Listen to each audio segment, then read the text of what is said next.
शुक्लाम्बरधरं विष्णुं शशिवर्णं चतुर्भुजं प्रसन्नवदनं ध्यायेत् सर्वविघ्नोपशान्तये। व्यासं वसिष्ठनप्तारं शक्तिः पौत्रमकल्मषं पराशरात्मजं वन्दे शुकतातं तपोनिधिं।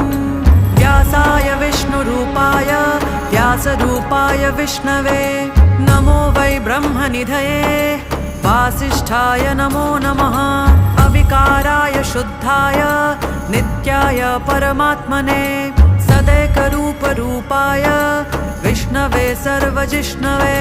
यस्य स्मरणमात्रेण जन्मसंसारबन्धनात् विमुच्यते नमस्तस्मै विष्णवे प्रभविष्णवे। ॐ नमो विष्णवे प्रभविष्णवे।